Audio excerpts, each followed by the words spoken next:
Hi friends, మనం ఈ quotation వింటాం. Don't judge the book by its cover.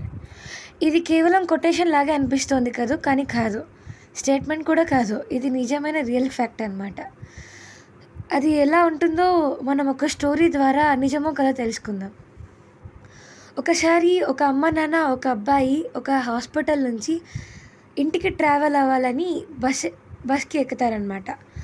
So that బస్లో ట్రావెల్ చేస్తున్నప్పుడు ఆ పిల్లవాడు వాళ్ళ నాన్నతో ఎంతో ఆనందంగా, నాన్న చూడు, బయట రోడ్స్లో నుంచి చూస్తుంటే చెట్లన్నీ కదులుతున్నాయి, మనతో పాటే వస్తున్నాయి కదా, లైట్స్ అన్నీ కూడా మనతోనే వస్తున్నాయి అని అంటాడు.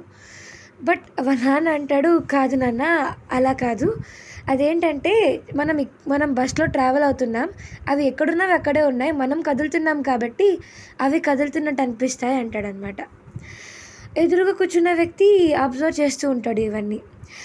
వాళ్ళ స్టాప్ వచ్చినప్పుడు దిగాల్సి వస్తుంది కదా, సో వాళ్ళు దిగుతారనమాట. వాళ్ళు స్టాప్ వచ్చినప్పుడు దిగిన తర్వాత ఆ పిల్లవాడు వాళ్ళని బీచ్కి తీసుకువెళ్ళని అడుగుతాడు. బీచ్కి తీసుకువెళ్ళమని అడిగితే వాళ్ళ నాన్న తీసుకెళ్ళినప్పుడు ఒక బోట్ని ఎక్కుతారనమాట, సమ్ వాట్ ప్లేస్కి ట్రావెల్ చేయాలన్నట్టు. సో అప్పుడు ఆ పిల్లవాడు స్కైని చూస్తూ, ఈ మేఘాలన్నీ కదులుతున్నాయి కదా, ఈ బోట్లో ఉండే నీళ్ళన్నీ కదులుతున్నాయి కదా, మనం వెళ్తున్నామా అని క్వశ్చన్ వేస్తాడనమాట. సో వాళ్ళ నాన్న ఎంతో పిగ్గా నవ్వుతూ చెప్తాడనమాట దానికి ఆన్సర్. అది గమనిస్తున్న ఒక వ్యక్తి ఏం చేస్తాడంటే వాళ్ళ నాన్న దగ్గరికి వచ్చి, excuse me sir, if you don't me can I say one thing అని. సార్, మీ అబ్బాయికి కొంచెం హెల్త్ కండిషన్ బాగోలేదనుకుంటా, ఒక మంచి డాక్టర్ని చూపిస్తే చాలా మంచిది, తన మెంటల్ కండిషన్ చాలా బాగోలేదనిపిస్తుంది అని అంటాడు. అప్పుడు వాళ్ళ నాన్న నవ్వి, థ్యాంక్ యూ సార్ మీ సజెషన్కి, కానీ మా అబ్బాయిని మంచి డాక్టర్కి చూపించాం కాబట్టే వాడు ఇప్పుడు ప్రపంచాన్ని చూడగలుగుతున్నాడు, ఎందుకంటే వాడి పుట్టుకతో కళ్ళు కనిపించవు, ఒక మంచి డాక్టర్ వల్లే ఈరోజు తనకి కళ్ళు వచ్చాయి.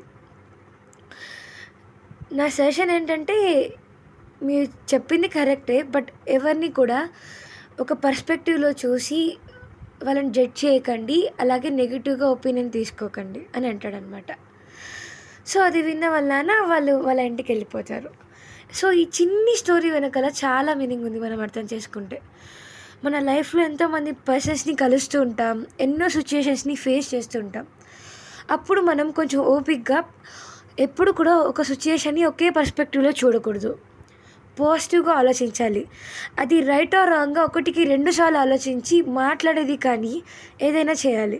బికాజ్ మనకు తెలుసు, ఒక మాట అనేది ఆయుధం కంటే చాలా పదునైనది, ఏదైనా మాట్లాడితే గుచ్చుకుంటుంది కాబట్టి. సో ఏదైనా డెసిషన్ తీసుకునేటప్పుడు ఎవరిని కూడా హర్ట్ చేయకుండా అది రైట్ ఆర్ రాంగో 1కి 2 సార్లు ఆలోచించుకుందాం. అండ్ దెన్ నెక్స్ట్ ఏంటంటే, ఒకరి ఎబిలిటీస్ని మనం జడ్జ్ చేయకూడదు. అతను ఒక దాంట్లో లేడంటే ఇంకొక దాంట్లో ఖచ్చితంగా తనకి టాలెంట్ ఉంటుందని అర్థం. ఒక బుక్ని చదివేటప్పుడు కూడా అసలు దీని మీనింగ్ ఏంటంటే, కొటేషన్కి, ఒక బుక్ని చదివేటప్పుడు కూడా ఆ బుక్ నేమ్ బట్టి దానిలో ఉండే కంటెంట్ని డిసైడ్ చేయకూడదు. సో ఒక మనిషి యొక్క టాలెంట్ని కానీ, అతని యొక్క వే ఆఫ్ బిహేవియర్ని కానీ, everything, it's not all depend upon one situation. So my humble request, don't judge the book by its cover. So మనకు అర్థమైంది కదా ఫ్రెండ్స్, ఎవరిని కూడా తొందరగా జడ్జ్ చేయకండి, తొందరగా అపార్థం చేసుకోకండి, ఒకే ప్రాబ్లమ్ని ఒక్క పర్స్పెక్టివ్లో ఆలోచించకండి. సో దీనివల్ల మన లైఫ్లో చాలా ప్రాబ్లమ్స్కి అసలు ప్రాబ్లమే రాకుండా చేసుకుంటాం. So let's work together on this. So stay tune, work, be happy and think about this. Let's follow this. Jai Hind, Jai Bharat. Thank you for all watching this video.